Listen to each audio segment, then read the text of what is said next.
Instant coffee இருக்கிற மாதிரி, instant noodles இருக்கிற மாதிரி, நம்மளுடைய மனசை, நம்மளுடைய ஃபீலிங்ஸை மாற்றுறதுக்கு ஒரு இன்ஸ்டண்ட்டான ஒரு வழி இருந்ததுன்னா அப்படி எவ்வளோ நல்லாயிருக்கும் இல்லையா? அதுதான் நீங்கள் பார்க்க போகிறோம். நான் ஜெயஸ்ரீ, ஐம் லைஃப் கோச் மற்றும் hypno healer and welcome to my channel mind miracle. நம்மளுடைய சேனலில் ஆழ்மனத்தை பற்றி நம்ம ரெகுலராக பார்த்துட்ருக்கோம். இன்றைக்கி நம்ம பார்க்க போகிறது, நம்ம வாழ்க்கையில் நம்ம ஆசைப்படுற விஷயங்கள், விருப்பத்தை எல்லாம் நிறைவேற்றுறதுக்கு ஏதாவது ஒரு ஈஸியான டெக்னிக் ஏதாவது இருந்ததுன்னா சொல்லுங்கள் அப்படின்னு நிறைய பேர் கேட்டாங்க. இன்னொருத்தர் ரொம்ப ஒரு முக்கியமான டெக்னிக் எனக்கு சொல்லுங்கள் அப்படின்னு ஒரு சப்ஸ்கிரைபர் கேட்டிருந்தார். ஸோ அவங்களுக்காக இந்த ஒரு இம்பார்ட்டண்ட்டான ஒரு பதிவு, பட் ரொம்ப சுலபமும் கூட இது செய்கிறதுக்கு. சரி, அது என்ன அப்படின்னு பார்த்தோம் அப்படின்னா, அது பேர் ஸ்விட்ச் வேர்ட்ஸ் அப்படின்னு. இதை சில பேர் நீங்கள் கேள்விப்பட்டிருக்கலாம். அது என்ன ஸ்விட்ச் வேர்ட்ஸ் அப்படின்னு தெரியாதவங்களுக்காக சொல்கிறேன். அதாவது நம்ம சில விஷயங்களை செய்கிறதுக்கு நம்ம மைண்ட் செட் அப்படிங்கிறது தேவை. பாசிட்டிவான மைண்ட் செட் இருக்கணும், ரொம்ப எப்போதுமே மகிழ்ச்சியாக இருக்கணும், மனநிறைவாக இருக்கணும். அப்போ தான் நம்ம ஆசைப்படுற விஷயங்களாக நடக்கும் அப்படிங்கிறது நம்ம எல்லாருக்கும் தெரியும். சரி, அதுக்கு என்னென்ன டூல்ஸ் அண்ட் டெக்னிக்ஸுங்கிறதையும் நம்ம ரெகுலராக பேசியிருக்கோம். பாசிட்டிவ் அஃபர்மேஷன்ஸ் எழுதுறது, விஷுவலைசேஷன் எழுதுறது பண்ணுறது அப்படிங்கிற மாதிரியான சில லா ஆஃப் அட்ராக்ஷன் டெக்னிக்ஸ். சரி, நெகட்டிவ் தாட்ஸை ரிமூவ் பண்ணுறதுக்கு போன மெடிடேஷன்.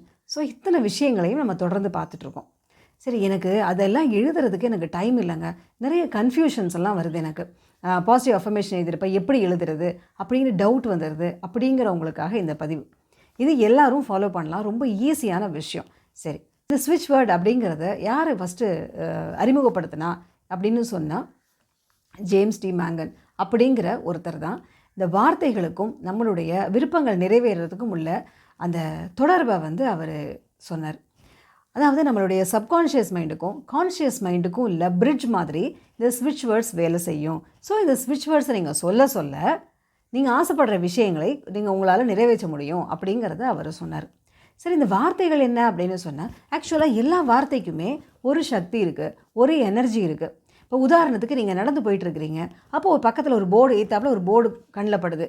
அதில் டேஞ்சர் அப்படின்னு போட்டு ரெட் கலரில் சிம்பிள் போட்டு இன்டு மார்க் போட்டு அப்படி இருக்குது. அப்போ நம்ம என்ன பண்ணுவோம், டக்குன்னு நம்ம அலர்ட் ஆகும். ஓகே, இது பக்கத்தில் போகக்கூடாது, இதை தொடக்கூடாது அப்படின்னு நம்மளுடைய மைண்ட் செட் மாறுது இல்லையா? நம்ம என்ன வேணாலும் யோசனை பண்ணிட்டு கூட போயிருக்கலாம், யார்கிட்டயோ பேசிட்டு கூட போயிருக்கலாம். ஆனால் அந்த வார்த்தை டேஞ்சருங்கிற வார்த்தையை பார்த்தாலும் என்ன ஆகுது, டக்குன்னு அலர்ட்னஸ் வருது இல்லையா? ஸோ அந்த வார்த்தை ஸ்விட்ச் வேர்ட். ஏன்னா இது எல்லாருக்கும் தெரிஞ்ச வார்த்தை அப்படிங்கிறதுனால இதை நான் சொன்னேன். ஓகே, இந்த மாதிரி நிறைய வார்த்தைகள் இருக்குது. ஸோ அந்த வார்த்தைகளை சொல்கிறப்ப என்ன ஆகும் அப்படின்னா, ஒரு வார்த்தையை நம்ம அடிக்கடி சொல்கிறப்ப என்னாகும், அதோட எனர்ஜி நம்ம மனசில் பதிய ஆரம்பிக்கும். ஸோ இந்த வார்த்தைகள், ஒவ்வொரு வார்த்தைக்குமே ஒரு எனர்ஜி இருக்குது இல்லையா? ஸோ இது நம்மளுடைய மைண்ட் செட்டை மாற்றும். இப்போ சப்போஸ் வருத்தமான ஒரு மனநிலையில் இருந்தால் சந்தோஷமான மனநிலைக்கு மாற்ற முடியும். ரொம்ப டல்லாக இருக்குது, ரொம்ப ஒரு அப்செட்டாக இருக்கிறோம் அப்படின்னா நம்மளை சுறுசுறுப்பாக மாற்ற முடியும். நம்மளோட ஃபைனான்ஷியல் கண்டிஷன் ரொம்ப மோசமாக இருக்குது, நம்மளால் அது இம்ப்ரூவ் பண்ணணும் அப்படின்னு நினச்சா அதையும் நம்மளால் செய்ய முடியும். ஸோ இது மாதிரி நம்ம ஆசைப்படுற விஷயங்கள் எல்லாம் சொல்ல முடியும். ஸோ அதுக்காக ஒவ்வொன்றுக்கும் பல பல வார்த்தைகள்லாம் இருக்குது. சரி, அதை நம்ம பார்க்கலாம். சரி, ஃபஸ்ட்டு இது எப்படி வேலை செய்யுதுங்கிறத நான் சொல்லிடுறேன். ஸோ இந்த வார்த்தைகளை சொல்கிறப்போ நம்மளுடைய மனநிலை மாறும், நம்மளுடைய எண்ணங்கள் மாறுது, நம்முடைய உணர்வுகள் மாறுது. ஸோ நம்ம உணர்வுகள் மாற ஆரம்பித்தாலே it is a signal to the universe இல்லையா? நம்ம ஆசைப்படுற விஷயம் சந்தோஷமான விஷயம் அப்படின்னு சொன்னால் நம்மளோட மனசும் சந்தோஷமாக மாறுதுன்னா ரெண்டுமே இன் அலைன்மெண்ட், ஒரே மாதிரி இருக்குது. அப்போ ஆசைப்படுற விஷயம் நடக்குது. பிகாஸ் ஆஃப் திஸ் நம்மளுடைய அந்த ஃப்ரீக்வன்சி, மைண்ட் ஃப்ரீக்வன்சி பாசிட்டிவாக மாறுறதுனால என்ன ஆசைப்படுறோமோ அந்த விஷயத்தை நம்ம வாழ்க்கையில் கொண்டு வர முடியும் பை லா ஆஃப் அட்ராக்ஷன். இது ஒரு விஷயம். இன்னொரு விஷயம் என்னென்னா, நம்ம எந்த வார்த்தையை திருப்பி திருப்பி நம்ம மனசில் சொல்கிறோமோ அது நம்முடைய சப்கான்ஷியஸ் மைண்டில் ஆழமாக பதியும். ஸோ சப்கான்ஷியஸ் மைண்டில் எது பதியுதோ அது ஆக்ஷனாக மாறும் இல்லையா? ஒரு எண்ணம் செயலாக மாற ஆரம்பிக்கும். ஸோ அந்த வார்த்தை நம்மளுடைய மைண்ட் செட்டை மாற்றும், அதை செயலாக மாற்ற வைக்கும். ஸோ நம்மளுடைய சப்கான்ஷியஸ் மைண்டையும் லா ஆஃப் அட்ராக்ஷனையும் யூஸ் பண்ணி இந்த ஸ்விட்ச் வேர்ட்ஸ் மூலமாக நம்ம ஆசைப்படுற வாழ்க்கையை பெற முடியும். சரி, இப்போ ஃபஸ்ட்டு எல்லோரும் என்ன பண்ணுவாங்க, எல்லாரும் என்ன கேட்பாங்க அப்படின்னு சொன்னால், ஃபைனான்ஷியல் அபண்டன்ஸ், பண வரவுக்கு ஏதாவது வேர்டு இருக்கா அப்படின்னா கண்டிப்பாக இருக்குது. என்ன வார்த்தைன்னு சொன்னால் கவுண்ட் அப்படிங்கிற ஒரு வார்த்தை இருக்குது. அது மட்டும் இல்லைங்க, நிறைய வார்த்தை இருக்குது. கவுண்ட், டிவைன், டுகெதர், அப்புறம் டன், இந்த மாதிரி நிறைய வார்த்தைகள் இருக்குது பணத்துக்கு. அப்புறம் அதே மாதிரி சக்ஸஸ் அப்படிங்கிறதுக்கும் நம்ம ஒரு விஷயத்தை நம்ம அச்சீவ் பண்ணணும் அப்படின்னாலும் அதுக்கும் வார்த்தை இருக்குது. சக்சீட் அப்படிங்கிற வார்த்தை. சரி, நம்மளுக்கு ஒரு விஷயம் நம்மளுக்கு கிடைக்கணும் அப்படின்னு சொன்னால் அதுக்கு ரீச் அப்படிங்கிற வார்த்தை இருக்குது. ஸோ இந்த மாதிரி நிறைய வேர்ட்ஸ் இருக்குது. இதெல்லாம் நான் டிஸ்கிரிப்ஷன் பாக்ஸில் கொடுக்குறேன். ஸோ அதெல்லாம் நீங்கள் பார்த்து அதை நீங்கள் யூஸ் பண்ணி உங்களுடைய ஆசைகளை விருப்பங்களையும் நிறைவேற்றிக் கொள்ளலாம். சரி, இதனால் என்ன அட்வான்டேஜ்னு பார்த்தோம் அப்படின்னு சொன்னால், பாசிட்டிவ் அஃபர்மேஷன் சொல்கிறோன்னு வச்சுக்கோங்களேன். நம்ம என்ன சொல்லுவோம், பாசிட்டிவ் அஃபர்மேஷன் வந்து ஆக்சுவலாக நடந்துட்டு தான் எழுதணும், ப்ரெசன்ட் டென்ஸில் எழுதணும் அப்படிங்கிற மாதிரி சில கண்டிஷன்ஸ் இருக்குது. ஆனால் இந்த வார்த்தைகளுக்கு எந்த கண்டிஷனுமே இல்லை, அதுக்கு எந்த டென்ஸுமே தேவையில்லை. பாஸ்ட், ப்ரெசண்ட், ஃப்யூச்சர் அப்படிங்கிற மாதிரி கிடையாது. அது வெறும் வார்த்தை.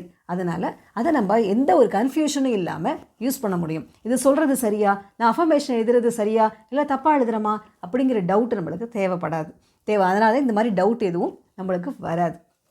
அதனால் பாசிட்டிவ் அஃபர்மேஷன் எழுதுறதுனால வர டவுட்ஸ் எல்லாம் இதில் வராது. வெறும் வார்த்தைகளை மட்டும் சொன்னால் போதும். இப்போ ரொம்ப நம்ம டல்லாக இருக்கிறோம், அப்செட்டாக இருக்கோம், ஒரு வேலையும் செய்ய தோணலை அப்படின்னா அலர்ட் அப்படிங்கிற வார்த்தையை சொல்லலாம். அலர்ட் அப்படின்னு சொல்ல என்ன ஆகும், பிரெயினுக்கு வந்து இட் ஸ்டிமுலேட்ஸ். நம்ம வந்து அலர்ட் ஆகணும். எப்படி நம்ம டேஞ்சருங்கிற வார்த்தைக்கு சொன்னோமோ அதே மாதிரி நம்மளோட பிரெயினுக்கு அலர்ட் ஆகணும் அப்படிங்கிற மாதிரி நம்ம மனசில் பதிய ஆரம்பிக்கும். ஸோ நம்மளுடைய அந்த ஸ்லக்கிஷ்னஸ், அந்த டல்னஸ் அதெல்லாம் வந்து கொஞ்சம் கொஞ்சமாக போக ஆரம்பிக்கும். ஸோ ஒவ்வொரு வார்த்தையும் நம்மளுடைய மனநிலையை மாற்ற ஆரம்பிக்கும். ஸோ இந்த வார்த்தைகளுக்கெல்லாம் ஒவ்வொன்றுக்கும் சக்தி இருக்கிற மாதிரி நம்மளுடைய மனநிலைக்கும் அந்த எண்ணங்களுக்கும் உணர்வுகளுக்கும் ஆட்டோமேட்டிக்காக சக்தி மாற ஆரம்பிக்கும். பாசிட்டிவ் வைப்ரேஷன், பாசிட்டிவ் ஃப்ரீக்வன்சியில் மாற ஆரம்பிக்கிறப்போ நம்ம ஆசைப்படுற விஷயங்களை நம்மளால் வாழ்க்கையில் எளிதாக கொண்டு வர முடியும். அதனால் இந்த ஸ்விட்ச் வேர்ட்ஸை நீங்கள் ப்ராக்டிஸ் பண்ணலாம். சரி, இது எப்படி ப்ராக்டிஸ் பண்ணுறது அப்படின்னா, அதே மாதிரி தான் பாசிட்டிவ் அஃபர்மேஷன் நம்ம எழுதுவோம் இல்லையா, அதே மாதிரி தான் இதை வந்து என்னென்னா வேர்ட்ஸ் தானே. அதனால் நம்ம என்ன எழுதலாம், 10 டைம்ஸ் எழுதலாம், இல்லை 21 டைம்ஸ் எழுதலாம், ஏன்னா முடிஞ்சால் 108 டைம்ஸ் கூட எழுதலாம். ஆரம்பத்தில் எழுத முடிஞ்சவங்க எழுதலாம். இல்லை என்னால் எழுத முடியாது அப்படின்னு சொன்னால் வாய் விட்டு சொல்லலாம். இல்லை எனக்கு வாய் விட்டு சொல்ல முடியாது அப்படின்னா மனசுக்குள்ளே சொல்லிக்கலாம். So depending on your convenience நீங்கள் இந்த விஷயத்தை செய்ய ஆரம்பிக்கலாம். எழுதலாம், மனசுக்குள்ளே சொல்லலாம், இல்லை வாய் விட்டும் சொல்லலாம். ரெகுலராக நைட்டு தூங்க போகிறதுக்கு முன்னாடி, அதாவது தூங்குறதுக்கு 5 நிமிஷம் முன்னாடி இதை நீங்கள் செய்ய ஆரம்பிக்கலாம். இதை செய்ய ஆரம்பிக்கிறதுனால, இந்த ஸ்விட்ச் வேர்ட்ஸை நீங்கள் யூஸ் பண்ண ஆரம்பிக்கிறதுனால வாழ்க்கையில் நீங்கள் எதிர்பார்க்குற பல நல்ல விஷயங்களை உங்களால் கொண்டு வர முடியும். ஸோ நிறைய வேர்ட்ஸை நான் டிஸ்கிரிப்ஷன் பாக்ஸில் கொடுத்துருக்கேன். நீங்கள் அது மூலமாக நீங்கள் அதை ஃபாலோ பண்ணி உங்களால் நீங்கள் ஆசைப்படுற விஷயங்களை உங்களால் மேனிஃபெஸ்ட் பண்ண முடியும். இந்த வீடியோ உங்களுக்கு பிடிச்சிருந்ததுன்னா லைக், ஷேர் அண்ட் சப்ஸ்கிரைப் பண்ணுங்கள். இந்த வீடியோவை கடைசி வரைக்கும் பார்த்த அனைவருக்கும் என்னுடைய நன்றி.